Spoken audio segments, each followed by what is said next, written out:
आज हम लोग शुरू करने जा रहे हैं अपने साइंस से चैप्टर नंबर 16 जिसका नाम है लाइट। लाइट मतलब रोशनी कह लीजिए, प्रकाश कह लीजिए, जो कह लीजिए। लाइट चैप्टर को हम लोग आज शुरू करने जा रहे हैं। तो इस लाइट चैप्टर में अलग अलग प्रकार के टॉपिक आपको मिलेंगे, ठीक है। तो उन सारे चीज़ों को हम लोग एक साथ पढ़ते हुए चलेंगे। हालांकि हम लोग जब भी चैप्टर को शुरुआत करते हैं तो पहले उसके मतलब को समझ लेते हैं। तो यहाँ पे बेसिकली छोटा सा मतलब है लाइट। लाइट का मतलब ये हो गया कि हम लोग अलग अलग चीज़ों के बारे में पढ़ेंगे, लेकिन वो सब चीज़ हमारा लाइट से जुड़ा हुआ होगा, ठीक है। तो लाइट से रिलेटेड चीज़ों के बारे में ही हम लोग पढ़ने वाले हैं। तो टॉपिक बड़ा सिंपल है, चैप्टर भी बड़ा सिंपल है, ठीक है।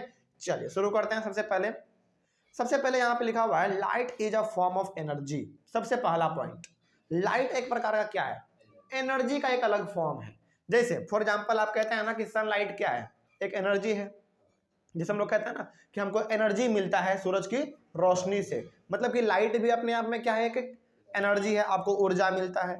उसी प्रकार से मतलब कि यहाँ पे आप समझ रहे हैं, जैसे कि हम लोग आम भाषा में कहते हैं कि सूरज की रोशनी से हम लोगों को एनर्जी मिलता है, तो वो क्या हो गया? बेसिकली लाइट क्या हो गया? एक एनर्जी हो गया।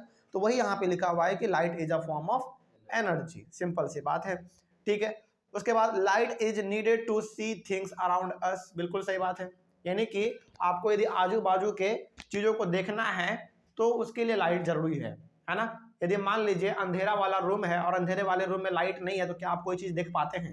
नहीं देख पाते। इसका मतलब कि केवल आंख का होना जरूरी नहीं है, इसके साथ साथ लाइट का भी होना जरूरी है। यदि आपके पास आंख है तो फिर आप खुले चीज़ों में देख लेंगे, लेकिन यदि आपके पास आंख है और बंद कमरे में लाइट नहीं है तो फिर क्या देख पाएंगे? नहीं देख पाएंगे। इसका मतलब ये हो गया कि किसी भी चीज़ों को देखने के लिए, ऑब्जर्व करने के लिए आंख के साथ साथ लाइट का भी होना जरूरी है, ठीक है। तो वो यहाँ पे लिखा हुआ था light is needed to see things around us. तो हमारे आसपास में जो भी चीजें हैं उसको देखने के लिए लाइट बहुत ही जरूरी है, नहीं तो नहीं देख पाएंगे हम लोग।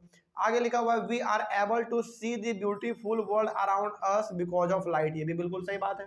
हमारे आसपास इतना कितना मतलब सुंदर सा वातावरण है, कार है, पेड़ है, बाउंड्री है, पार्क है, बच्चे हैं, गाय बैल भैंस बकरी सब कुछ हमारे आजू बाजू में है। तो क्या हम लोग इसको ब्यूटीफुल वर्ल्ड कह सकते हैं? बिल्कुल कह सकते हैं। तो हमारे आसपास जो एक प्रकार से बहुत ही सुंदर वातावरण है, इसको हम इसलिए देख पा रहे हैं क्योंकि हमारे पास लाइट है ना। आंख तो है ही, लेकिन लाइट का भी होना जरूरी है, इसीलिए हम लोग इसको देख पा रहे हैं। उसके बाद लिखा हुआ we can see mountains, rivers, trees, plants, chairs, people, clouds, rainbows, birds etcetera due to the existence of light. मतलब ये हो गया कि हम लोग अपने आजू बाजू के तमाम चीजों को यदि देख पाते हैं तो सिंपल सा रीजन है, किसके वजह से? लाइट के वजह से, ठीक है। हमारे पास आंख होना ये इंपॉर्टेंट नहीं है कि यदि आपके पास आंख है तो आप देख ही लीजिएगा, नहीं, लाइट का भी होना जरूरी है, ठीक है। आप इसको ऐसे समझ लीजिए, बंद कमरे में आप चले जाइए, अंधेरे वाले रूम में आप कुछ नहीं देख पाते हैं, लेकिन फिर भी आपके पास आंख होता है ना, लेकिन लाइट नहीं होने की वजह से आप देख नहीं पाते हैं। तो आंख के साथ साथ लाइट भी होना चाहिए, तभी आप किसी चीज़ों को ऑब्जर्व कर पाएंगे, ठीक है। तो ये छोटा सा इंट्रोडक्शन हो गया हमारे इस क्लास का, जो कि बहुत सिंपल सा था बात, ठीक है। अब आ जाते हैं हम लोग अपने एनसीईआरटी के सबसे पहले टॉपिक पे, जिसका नाम लिखा हुआ है व्हाट मेक्स थिंग्स विजिबल। मतलब कि आखिर वो क्या चीज है जिसके वजह से हम लोग किसी भी चीजों को देख पाते हैं। दो चीजें हैं, पहला तो आपका आईज और दूसरा आपका लाइट। तो केवल यदि आपके पास आंख है और आपके पास लाइट नहीं है तो फिर आप नहीं देख पाएंगे, ठीक है। इसका मतलब ये होगा कि लाइट के साथ साथ हमारे आइज भी होने चाहिए, या फिर उसको आप ऐसे कह सकते हैं आइज के साथ साथ लाइट भी होने चाहिए, तभी आप किसी भी चीजों को देख पाएंगे। देखिए सबसे पहले पॉइंट में ही लिखा हुआ है eyes alone cannot see any object. केवल आंख के द्वारा आप हर एक चीजों को नहीं देख पाएंगे। इसके लिए क्या चाहिए होगा? For example we cannot see objects in a dark room. जैसे एक बहुत अंधेरा वाला रूम है, गहरा अंधेरा वाला रूम है, आपके पास आंख तो है, लेकिन क्या आप देख पा रहे हैं चीजों को? बंद कमरे में नहीं देख पा रहे हैं। इसका मतलब ये हो गया कि we need a source of light to make the objects visible. बात समझ में आ रही है? तो आपके पास आंख केवल होना ये जरूरी नहीं है कि आपके पास आंख है तो आप किसी भी चीजों को देख लेंगे, नहीं, ऑब्जर्व कर लेंगे, ऐसा बिल्कुल भी नहीं है। आपके पास आंख के साथ साथ लाइट भी होना चाहिए। यदि लाइट है साथ साथ आपके पास आईज है तो फिर आप देख लीजिएगा, ठीक है। आगे बढ़ते हैं। उसके बाद लिखा हुआ है it is only when light from an object enters our eyes that we see the object. अब देखिए एक्चुअल में होता क्या है ना, एक्चुअल में होता क्या देखिए, अब है ना यहाँ पे हम थोड़ा सा आपको अलग चीज़ों के बारे में बताना चाहते हैं। क्या है वो चीज़ अलग? देखिए, आपको लग रहा होगा कि हमारे पास आँख है और लाइट है तो हम किसी भी चीज़ों को देख लेंगे। क्या वाकई में ऐसा होता है क्या? हाँ, ऐसा होता तो है, लेकिन इसके पीछे साइंस क्या काम करता है, इसके पीछे का लॉजिक क्या है? इसके पीछे का लॉजिक बड़ा सिंपल है। लॉजिक ये है कि आप जिस भी चीज़ को देख पा रहे हैं उसके ऊपर लाइट पड़ रहा है और वो लाइट उस ऑब्जेक्ट से टकरा के आपके आँख तक पहुँच रहा है, तभी आप उस ऑब्जेक्ट को देख पा रहे हैं। बात समझ में आ रही है?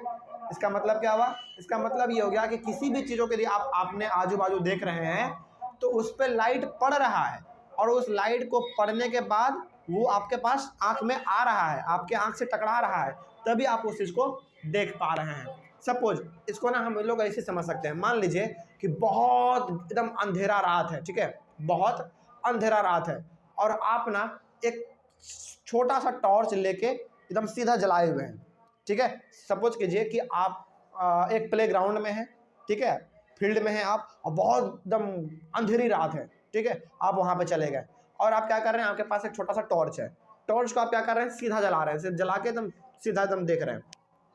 तो क्या वो लाइट पूरे फील्ड में फैल जाएगा? बिल्कुल भी नहीं। क्यों नहीं फैल रहा है? क्योंकि वो टकरा नहीं पा रहा है। यदि वही हमारा टकराता, चारों तरफ शीशा लगा हुआ रहता, मान लीजिए सपोज फील्ड में, तो ऑब्वियस सी बात है कि पूरे फील्ड में हमारा वो लाइट हो जाता, लेकिन वो टकरा नहीं रहा है किसी चीज़ों से फील्ड में, इसीलिए वो पूरा फील्ड आपको नहीं दिख पा रहा है। तो इसका मतलब आप यहाँ पे ये भी समझ लीजिए कि लाइट के साथ साथ आइज का होना तो जरूरी है ही साथ उस ऑब्जेक्ट पे लाइट टकराना भी चाहिए, टकरा के आपके आंख तक वापस आना भी चाहिए, तभी आप किसी भी चीज़ों को देख पाते हैं। सपोज हम आपको क्यों देख पा रहे हैं? क्योंकि आपके ऊपर उस मरकरी का लाइट पड़ रहा है और वो लाइट आपसे टकराने के बाद वो मेरे आंख तक पहुंच रहा है, तभी हम आपको देख पा रहे हैं। जैसे हमारे सामने ये व्हाइट बोर्ड है, ठीक है, हम इसको क्यों देख पा रहे हैं? क्योंकि क्या इसका रीजन तो कोई भी सिंपल सा बच्चा बोल देगा कि सर हमारे पास आंख है और इसके हमारे पास लाइट है इसलिए हम इसको देख पा रहे हैं। नहीं, वो तो है ही, वो तो जरूरी है ही साथ हम इसको इसलिए देख पा रहे हैं क्योंकि इसके ऊपर लाइट पड़ रहा है और वो लाइट इससे टकरा के हमारे आंख तक आ रहा है, इसीलिए हम इसको देख पा रहे हैं, ठीक है। तो रीजन यही हमारा होता है। तो वही यहाँ पे लिखा हुआ है कि it is only when light enters from an object, sorry, it is only when light from an object enters our eyes that we see the object. तो किसी भी ऑब्जेक्ट से लाइट टकराने के बाद हमारे आंख तक आता है, तभी हम किसी चीजों को देख पाते हैं, ठीक है। आगे, the light may have been emitted by the object और may have been reflected by the object. अब इसके पीछे दो कारण हो सकता है किसी भी चीजों को देखने का।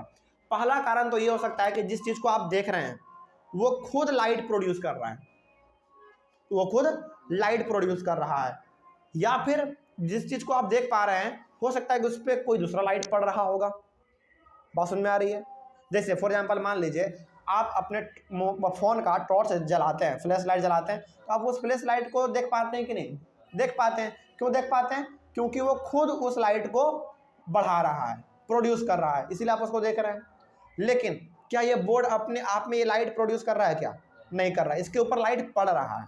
तो यहाँ से आप कंक्लूजन ये निकाल सकते हैं कि किसी भी चीज़ों को देखने के लिए हमारे पास आइज का होना और लाइट का होना तो कंपलसरी है ही साथ जिस ऑब्जेक्ट को आप देख रहे हैं उस ऑब्जेक्ट पे लाइट आना चाहिए, आने के बाद हमारे आँख तक पहुँचना चाहिए, तभी हम उस ऑब्जेक्ट को देख पाएंगे। यहाँ तक का कंक्लूजन हमारा ये निकल गया। कोई डाउट अब? तो यहाँ से हम ये भी कह सकते हैं कि केवल आँख का और लाइट का होना ये भी जरूरी नहीं है, उस ऑब्जेक्ट से टकरा के लाइट आपके आंख तक पहुंचना भी होना चाहिए, यानी कि पहुंचेगा तभी आप किसी चीज़ों को देख पाएंगे, ठीक है। तो ये चीज़ हमारा हो गया।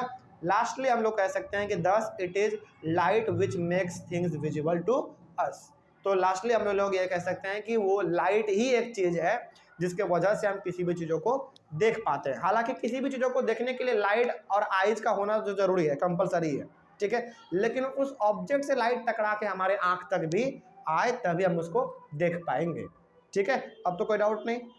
चलिए, तो ये हमारा हो गया एनसीईआरटी का पहला वाला टॉपिक डिस्कस, जिसका नाम था व्हाट मेक्स थिंग्स विजिबल।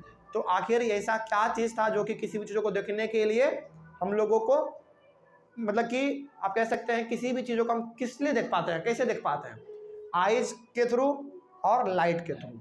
ठीक है, दोनों चीज़ तो होना ही चाहिए। साथ ही साथ जिस चीज़ को आप देख रहे हैं उस पर लाइट टकरा के आपके आँख तक आ रहा है, तभी आप उसको देख पा रहे हैं। ठीक है, ये चीज़ होना चाहिए। तो ये हमारा पहला टॉपिक क्लियर हो गया। उसके बाद हम लोग इस चैप्टर का सबसे इंपॉर्टेंट टॉपिक पढ़ेंगे, लॉज ऑफ रिफ्लेक्शन। ठीक है, लॉज ऑफ रिफ्लेक्शन, इसको हम लोग अपने अगले वाले क्लास में कवर करेंगे। Thank you very much.